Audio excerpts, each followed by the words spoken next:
தேநீர் கோப்பையும் தியானமும். ஜென். ஓர் இனிய அறிமுகம். இடம் ஆசிரமத்தின் தோட்டம்.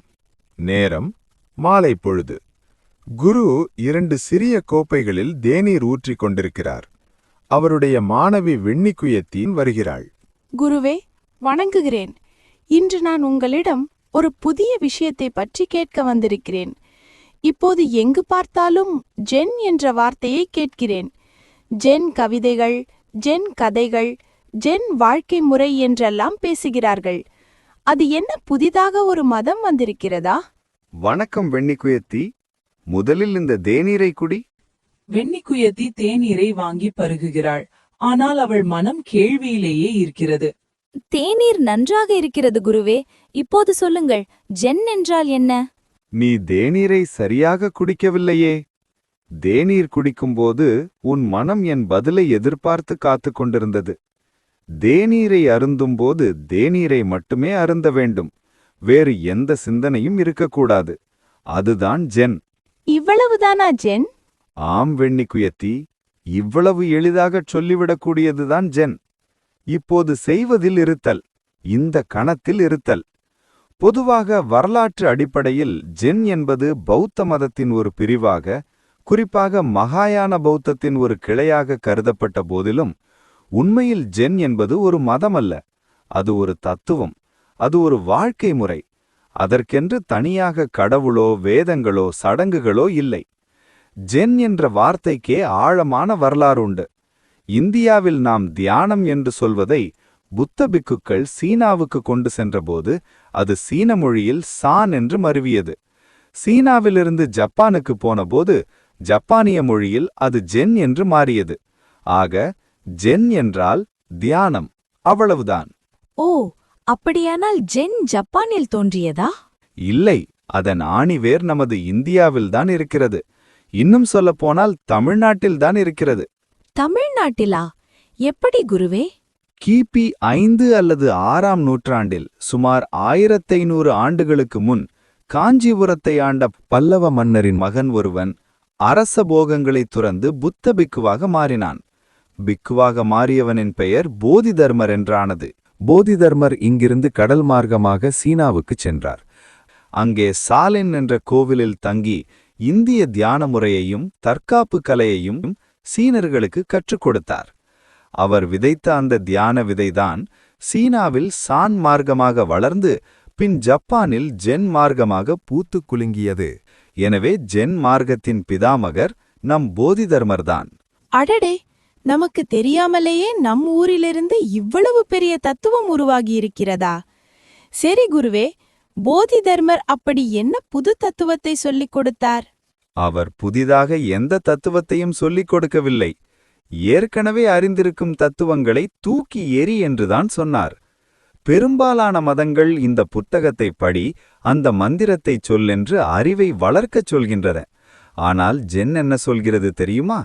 உன் அறிவை குப்பையில் போடு, அப்போதுதான் உண்மை புரியும் என்கிறது. இதை விளக்க ஜென் மார்க்கத்தில் ஒரு புகழ்பெற்ற கதை உண்டு. காலியான கோப்பை கதை. சொல்லுங்கள் குருவே. பெரிய பல்கலைக்கழக பேராசிரியர் ஒருவர் ஒரு ஜென் குருவை பார்க்க வந்தார். எனக்கு ஜென் பற்றி சொல்லிக் கொடுங்கள் என்றார். ஆனால் அவர் கேட்க வரவில்லை. தமக்கு எவ்வளவு தெரியும் என்று காட்டிக்கொள்ளவே வந்திருந்தார். குரு பேசுவதற்கு முன்னே பேராசிரியர் இடைமறித்து தம் கருத்துக்களை சொல்லிக் கொண்டே இருந்தார். ஜென் குரு அமைதியாக அவருக்கு தேநீர் ஊற்றினார். கோப்பை நிரம்பிவிட்டது.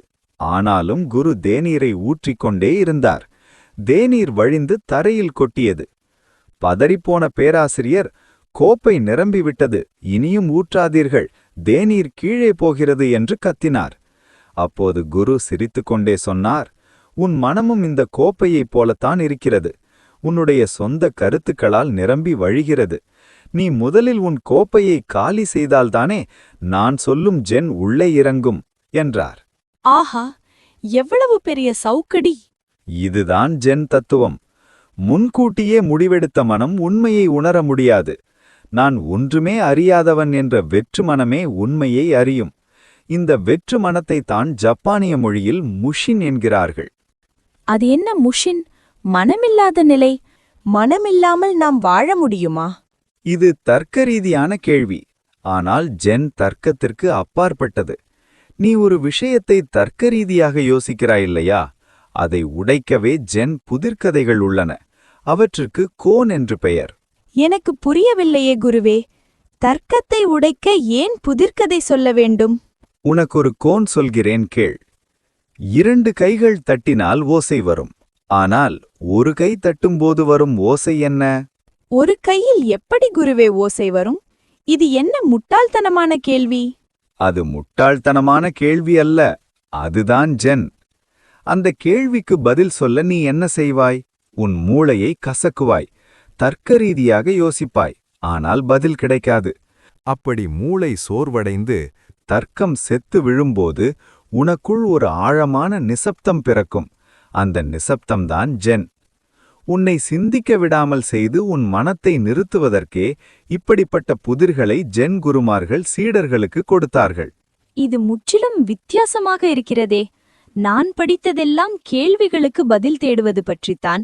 ஆனால் ஜென் கேள்வி கேட்கும் மூளையையே அழித்துமிடு என்று சொல்கிறதா? மிக சரியாக புரிந்து கொண்டாய் வெண்ணிக்குயத்தி. மூளையை அழிப்பது என்றால் முட்டாளாவதல்ல, அது கவலையற்றிருப்பது. குருவே, ஜென் முதலில் இந்தியாவில் அரும்பாகி சீனாவில் மொட்டாகி பின்னர் ஜப்பானில் மலர்ந்தது என்று கூறினீர்கள். ஜப்பானில் ஜென் என்ற பெயரில் அது நிலை கொண்டது எந்த காலகட்டத்தில்? ஜென் தன் பயணப்பாதையில் கிபி 5-6ஆம் நூற்றாண்டுகளில் போதிதர்மர் வழியாக சீனாவுக்குச் சென்று சீனாவில் சான் பௌத்தம் என்ற பெயரில் செழித்து வளர்ந்து கிபி 12-13ஆம் நூற்றாண்டுகளில் ஜப்பானுக்கு பரவியது. ஜப்பானில் அது ஜென் பௌத்தம் என்று அறியப்பட்டு ஜப்பானிய கலாச்சாரத்தில் ஆழமான தாக்கத்தை ஏற்படுத்தியது. சடங்கு முறைக்கு முக்கியத்துவம் கொடுக்காமல் அனுபவபூர்வமான அறிவொளிக்கு முக்கியத்துவம் கொடுத்ததால் ஜப்பானிய சமுராய் வீரர்களிடையே இது மிகவும் பிரபலமானது. ஜப்பானிய சமுராய்களுக்கும் ஜென்னுக்கும் என்ன தொடர்பு குருவே? போர் வீரர்களுக்கும் தியானத்துக்கும் என்ன சம்பந்தம்? நல்ல கேள்வி. ஒரு சமுராய் வீரனுக்கு களத்தில் மரணம் குறித்த பயம் இருக்கக்கூடாது. எதிரியை கொல்லும்போதும் தான் கொல்லப்படும் போதும் பற்றற்ற நிலையில் இருக்க வேண்டும். ஜென் தியானம் மனத்தை அமைதிப்படுத்தி நிகழ்காலத்தில் முழுமையாக வாழ பழக்குகிறது. மரணம் குறித்த அச்சம் நீங்கி முழுமையான கவனத்துடன் தமது கடமையை செய்ய சமுராய்களுக்கு ஜென் உதவியது. அம்பு வில்லிலிருந்து விடுபட்டு இலக்கை நோக்கி பாய்வது போல எந்த சிந்தனையுமின்றி ஒருமைப்பாட்டுடன் செயல்பட ஜென் மார்க்கம் அவர்களுக்கு கற்றுக் கொடுத்தது. ஒரு போர் வீரனுக்கு இவ்வளவு ஆழ்ந்த தத்துவ ஞானம் தேவைப்பட்டதா? தேவைப்பட்டது வெண்ணிக்குயத்தி. ஏனென்றால் மரணத்தை நேருக்கு நேர் சந்திக்கும் ஒருவனுக்கு வாழ்க்கையின் அர்த்தம் குறித்து ஆழ்ந்த புரிதல் இருக்க வேண்டும். ஜென் வாழ்க்கையின் நிலையாமை பற்றிய உண்மையை உணர்த்துகிறது. எந்த ஒரு தருணத்தையும் முழுமையாக அனுபவிக்கவும் கடந்த காலம் அல்லது எதிர்காலம் பற்றிய கவலைகள் இல்லாமல் நிகழ்காலத்தில் வாழவும் ஜென் மார்க்கம் அவர்களுக்கு பயிற்சி அளித்தது. குருவே, வாழ்க்கை பயணத்தின் இறுதி இலக்கை பற்றி ஒவ்வொரு மதமும் வெவ்வேறு விதமாக சொல்கிறது. முக்தி, ஸ்வர்க்கம், பரலோக ராஜ்யம், ஆத்ம தரிசனம் என்று பல பெயர்களில் அவை கூறப்படுகின்றன. ஜென் கூறுவது என்ன? மனித வாழ்க்கையின் இறுதி லட்சியம் என்று ஜென் எதை முன்வைக்கிறது? வெண்ணிக்குயத்தி, நீ கேட்ட இந்த கேள்வியில்தான் மனிதகுலத்தின் மாபெரும் தவிப்பே அடங்கியிருக்கிறது. உலகிலுள்ள பெரும்பாலான மதமார்க்கங்களும் இங்கிருந்து அங்கே போவது பற்றி பேசுகின்றன. இன்று நீ கஷ்டப்படு, நாளை உனக்கு ஸ்வர்க்கம் கிடைக்கும் அல்லது முக்தி கிடைக்கும் என்கின்றன. அதாவது இலக்கு என்பது எதிர்காலத்தில் எங்கோ இருக்கிறது என்று நம்மை நம்ப வைக்கின்றன. ஆனால் ஜென் என்ன சொல்கிறது தெரியுமா? உனக்கு எந்த இலக்கும் இல்லை, போய் சேர எந்த இடமும் இல்லை என்கிறது. என்னது? இலக்கே இல்லையா? அப்படியென்றால் மனித வாழ்க்கைக்கு ஒரு அர்த்தம் வேண்டாமா? முக்தி அடைய வேண்டும் என்ற ஆசை கூட தவறா? இலக்கு என்ற வார்த்தையை உச்சரிக்கும் போதே முன் மனம் இந்த நொடியை விட்டுவிட்டு எங்கோ இல்லாத எதிர்காலத்திற்கு தாவிவிடுகிறது.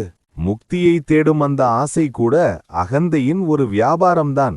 நான் இன்று தியானம் செய்கிறேன், நாளை எனக்கு முக்தி கொடு என்று கேட்பதும் மனத்திற்கு ஒரு சுமைதான். இலக்கு என்று ஒன்று இல்லை என்கிறீர்கள். அப்படியானால் ஜென் தத்துவப்படி ஞானம் என்பது என்ன? ஜென் ஞானி என்று கருதப்படுபவர்கள் என்ன காரணத்தால் அவ்வாறு கருதப்படுகிறார்கள்? வெண்ணிக்குயத்தி, நீ மீண்டும் வார்த்தைகளின் வலையில் சிக்கிக் கொண்டாய். ஞானம் என்ற வார்த்தையை கேட்டவுடன் அது எங்கோ ஒரு பெட்டியில் அடைத்து வைக்கப்பட்டிருக்கும் வைரக்கல் போலவும் அதை தேடிக் கண்டுபிடிப்பவன்தான் ஞானி போலவும் உன் மனம் கற்பனை செய்து கொள்கிறது. ஜென் தத்துவத்தில் ஞானமடைவதை சடோரி அல்லது கென்ஷோ என்று சொல்வார்கள். இதன் உண்மையான அர்த்தம் என்ன தெரியுமா? புதிதாக ஒன்றை பெறுவது அல்ல, இல்லாத ஒன்றை இழப்பது. இல்லாத ஒன்றை இழப்பதா? அது என்ன குருவே? ஜென்னில் ஒரு புகழ்பெற்ற பழமொழி உண்டு. எருதின் மீது அமர்ந்து கொண்டே தான் தொலைத்துவிட்ட அதே எருதை தேடி ஊர் முழுவதும் அலைவது போல நீ தேடும் அந்த அமைதி, அந்த ஆனந்தம், அந்த ஞானம் உனக்குள்ளேயே உன்னுடைய இயற்கை சுபாவமாகவே எப்போதுமே இருக்கிறது. ஆனால் நான் இதையெல்லாம் விட பெரிய ஆள், எனக்கு முக்தி வேண்டும் என்ற அகந்தை உன்னை அதை உணர விடாமல் தடுத்து வெளியே தேட வைக்கிறது. எந்த நொடியில் அடடா, நான் எருதின் மீதுதான் அமர்ந்திருக்கிறேன், நான் தேடிக்கொண்டிருந்த பொருளே நான் தான் என்று ஒருவன் உணர்ந்து சிரிக்கிறானோ அந்த விழிப்பு நிலைக்கு பெயர்தான் ஜென்னில் ஞானம். ஆஹா, தேடலை நிறுத்தி தன்னிடம் இருப்பதை கண்டு கொள்ளும் அந்த விழிப்பு நிலைதான் ஞானம்.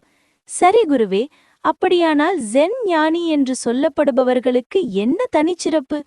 ஜென் ஞானியை கண்டுபிடிப்பதற்கான அடையாளம் என்ன? அவர்கள் காற்றில் பறப்பார்களா அல்லது அவர்களின் தலையைச் சுற்றி ஒளிவட்டம் இருக்குமா? இதுதான் உலக மக்களின் மிகப்பெரிய மாயை.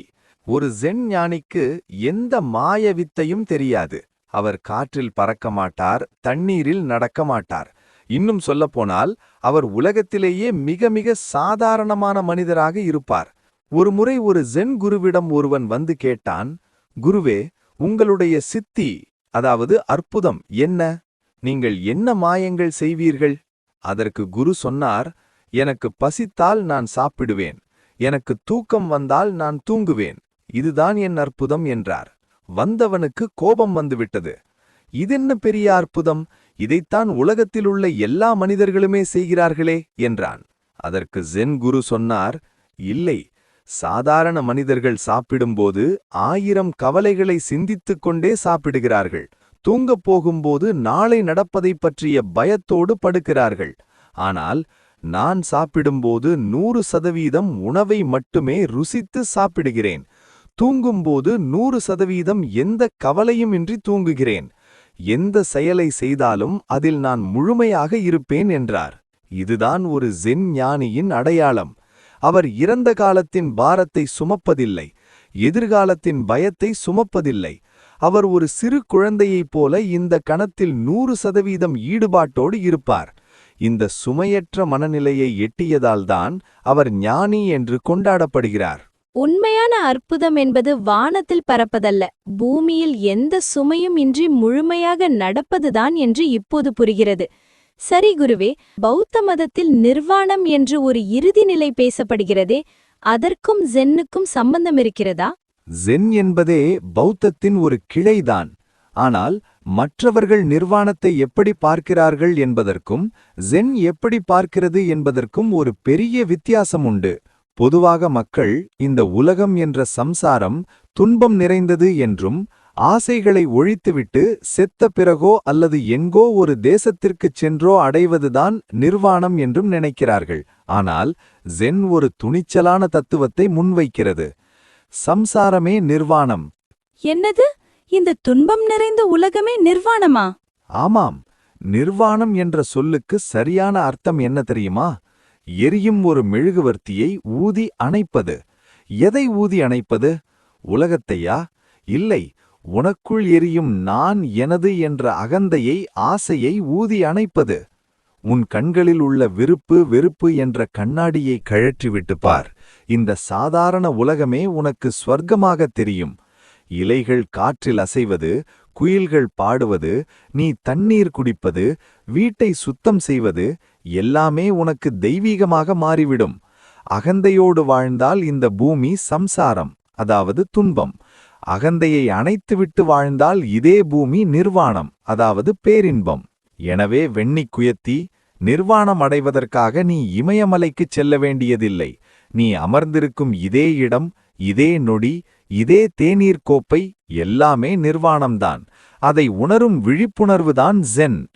ஜென் மார்க்கத்தில் மிக புகழ்பெற்ற ஒரு பழமொழி உண்டு. ஞானமடைவதற்கு முன் காட்டில் விறகு வெட்டு, கிணற்றில் தண்ணீர் இறை. ஞானமடைந்த பின் காட்டில் விறகு வெட்டு, கிணற்றில் தண்ணீர் இறை. இதென்ன விந்தை? ஞானமடைந்த பிறகும் அதே வேலைதானா? அப்புறம் ஞானமடைந்து என்ன லாபம் என்று மக்கள் கேட்பார்களே. அதுதான் ஜென்னின் அழகு. ஞானமடைந்தவுடன் உன் தலையில் ஒளிவட்டமோ முதுகில் சிறகுகளோ முளைக்காது. வாழ்க்கை மாறாது. ஆனால் வாழ்க்கையை பார்க்கும் உன் பார்வை முற்றிலும் மாறிவிடும். ஞானமடைவதற்கு முன் நீ விறகு வெட்டும்போது, அடடா, இவ்வளவு விறகு வெட்ட வேண்டுமே, வெட்டி சந்தைக்கு கொண்டு போக வேண்டுமே, சரியான விலைக்கு விற்க முடியுமா, இலாபம் கிடைக்குமா என்றெல்லாம் எண்ணமிட்டுக் கொண்டே கவலையோடு வெட்டுவாய்.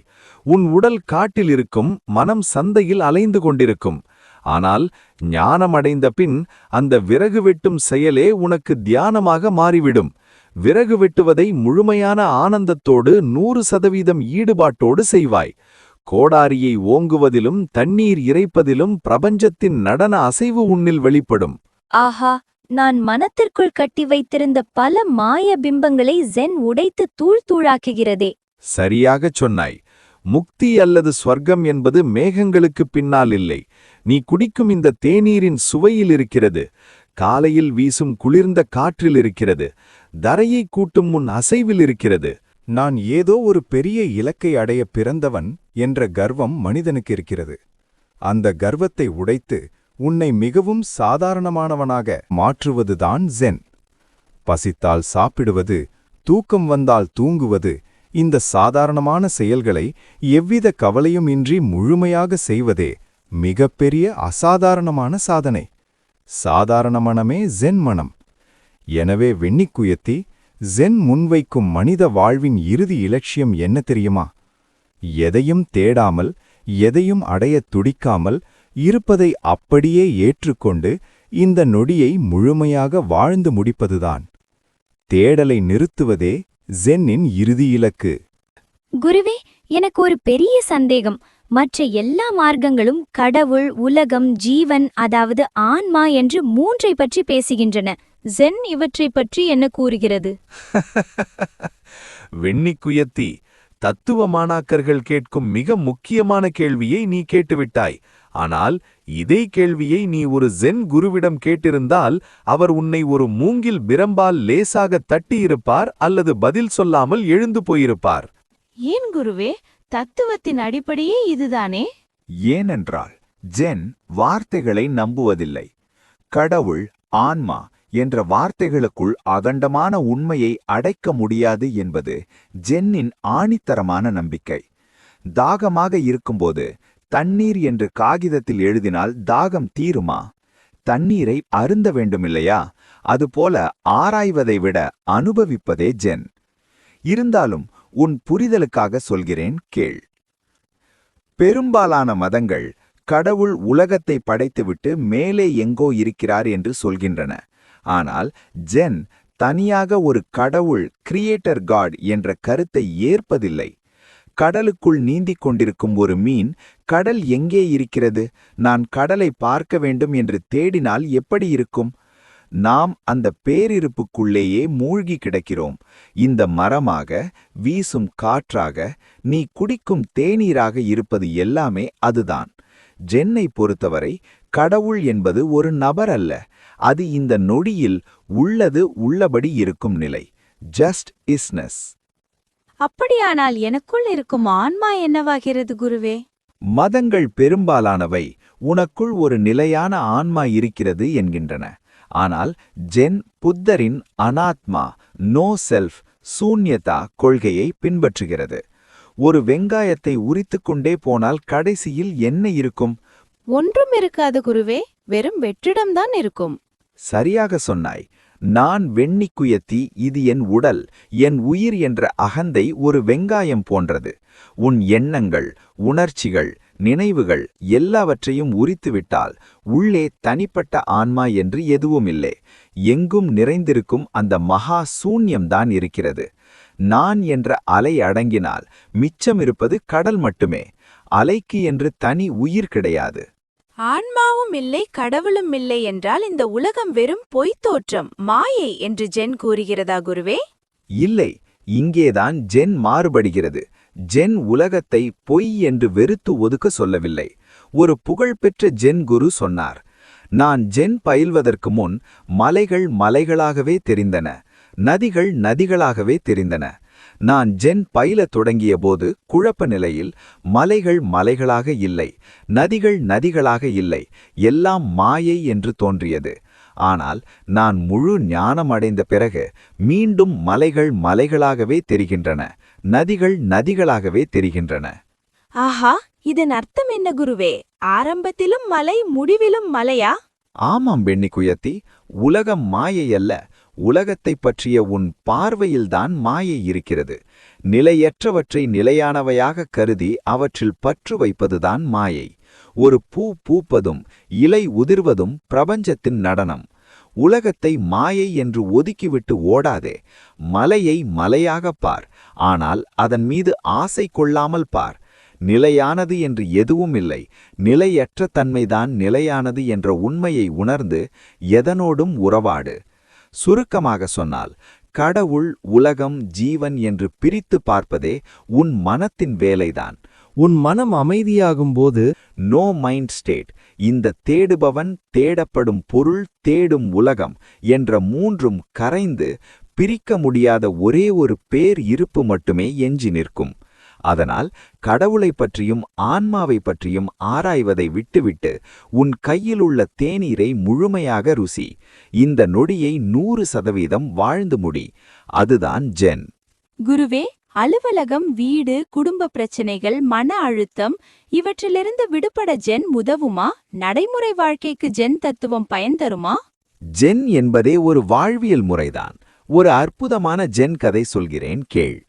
டான்சன் மற்றும் எகிடோ என்ற 2 பிக்குகள் கடுமையான மழை பெய்து கொண்டிருந்த ஒரு நாளில் பயணம் செய்தார்கள். அவர்களுக்கு எந்த பெண்ணையும் தொடக்கூடாது என்பது விதி. வழியில் ஒரு சேரும் சகதியுமான ஆற்றை கடக்க ஒரு இளம்பெண் தயங்கி நின்றாள். உடனே டான்சன் அவளை தூக்கிக் கொண்டு ஆற்றை கடந்தான். அக்கறையில் அவளை கீழே இறக்கிவிட்டு தன் பயணத்தை தொடர்ந்தான். எகிடோ அதிர்ச்சியடைந்தான். அவனால் எதுவும் பேச முடியவில்லை. அவனுக்கு கோபம் பொங்கியது. அவர்கள் ஒரு மடாலயத்திற்கு வந்து சேர்ந்தார்கள். இரவு நேரமாகிவிட்டது. எகிடோ பொறுக்க முடியாமல் டான்சனிடம் கோபமாக கத்தினான். நாம் பிக்குகள், பெண்களை தொடக்கூடாது, நீ எப்படி அந்த பெண்ணை தொட்டு தூக்கலாம் என்று கேட்டான். அப்போது டான்சன் மிக அமைதியாக என்ன பதில் சொன்னான் தெரியுமா? என்ன சொன்னான் குருவே? சகோதரா, நான் அந்த பெண்ணை ஆற்றங்கரையிலேயே கீழே இறக்கி வைத்து விட்டேன். நீ இன்னும் அவளை சுமந்து கொண்டிருக்கிறாயே என்றான். ஆஹா, எவ்வளவு ஆழமான கருத்து! டான்சன் உடலால் சுமந்தான், ஆனால் எகிடோ மனதால் சுமந்தான். இதுதான் ஜென். இன்று நாம் ஒவ்வொருவரும் எகிடோ போலத்தான் இருக்கிறோம். காலையில் அலுவலகத்தில் மேலாளர் திட்டியதை இரவு தூங்கும்போதும் மனத்திற்குள் சுமந்து கொண்டிருக்கிறோம். நேற்று நடந்த சண்டையையோ நாளை நடக்கப் போகும் கவலையையோ சுமைக்கிறோம். கடந்த காலத்தையும் எதிர்காலத்தையும் தூக்கி எறிந்துவிட்டு இந்த கணத்தில் வாழ்வதுதான் ஜென். இதுதான் என் வாழ்க்கையின் மிகப்பெரிய பிரச்சனை குருவே. என் மனம் எப்போதுமே வேறெங்கோ இருக்கிறது. நான் சாப்பிடும்போது தொலைக்காட்சி பார்க்கிறேன், அலுவலகத்தில் பணியாற்றும்போது வீட்டை பற்றி யோசிக்கிறேன். அதுதான் நம் துயரத்திற்கு காரணம். என்ன வேலை செய்கிறோமோ அதிலேயே 100% கவனத்தை வைப்பதுதான் ஜென். நீ காய்கறி நறுக்கும்போது உனக்கு வேறு சிந்தனையே இருக்கக்கூடாது. நீயும் அந்த கத்தியும் காய்கறியும் ஒன்றுதான். அந்த செயல் ஒரு தியானமாக மாற வேண்டும். நீ நடக்கும்போது நடப்பதைத் தவிர வேறு எதையும் சிந்திக்காதே. அதனால்தான் ஜப்பானிய ஜென் குருமார்கள் தேநீர் தயாரிப்பதை ஒரு சடங்காக வைத்திருக்கிறார்கள். தோட்டம் அமைப்பதை, பூக்கள் தொடுப்பதை, கவிதை எழுதுவதை, வில்லை எய்வதை கூட ஒரு தியானமாக கருதுகிறார்கள். அவர்கள் எதை செய்தாலும் முழு ஈடுபாட்டோடு கவலையின்றி செய்வார்கள். குருவே, இன்று நான் தேடி வந்த அமைதி எனக்கு கிடைத்துவிட்டது. போதி தர்மரின் விதை ஜப்பானில் தியானமாக வளர்ந்தது. தர்க்க சிந்தனையை உடைத்து வெற்று மனதை உருவாக்குவதே ஜென். பழைய கவலைகளை சுமக்காமல் எதிர்கால பயத்தை வளர்க்காமல் இந்த நொடியில் வாழ்வதுதான் ஜென். எந்த வேலையை செய்தாலும் அதில் முழுமையாக லயிப்பதே ஜென். இதை ஒரு தத்துவமாக படிக்கும்போது புரியவில்லை. ஆனால் நீங்கள் சொன்ன அந்த தேநீர் கோப்பை, ஆற்றை கடந்த பிக்குகள், கைத்தட்டும் ஓசை போன்ற கதைகள் ஜென்னை எனக்கு மிக எளிமையாக புரிய வைத்துவிட்டன. ஜென் உனக்கு புரிந்துவிட்டது என்று சொல்வது தவறான வார்த்தை வெண்ணிக்குயத்தி. ஜென்னை புரிய முடியாது, ஜென்னை வாழத்தான் முடியும். ஒரு மலரின் அழகை படித்து அறிவதை விட அதை பார்த்து ரசிப்பதைப் போல இந்த வாழ்க்கையை தத்துவங்களால் எடை போடாமல் அப்படியே ஏற்றுக்கொள். ஆற்று நீர் எப்படி பாறைகளை தழுவிக்கொண்டு ஓடுகிறதோ அப்படி எந்த எதிர்ப்பும் இல்லாமல் வாழ்வோடு ஒட்டி ஓடு. தேநீர் மிக அற்புதமாக இருக்கிறது குருவே. இப்போது நான் தேநீரை மட்டுமே குடிக்கிறேன். இதுதான் ஜென். உன் கோப்பை இப்போது காலியாகிவிட்டது. இனி அமைதி தானாகவே நிரம்பும். குரு மாணவி குரல்கள். செயற்கை நுண்ணறிவு. ஆக்கம் கவிஞர் பத்மதேவன்.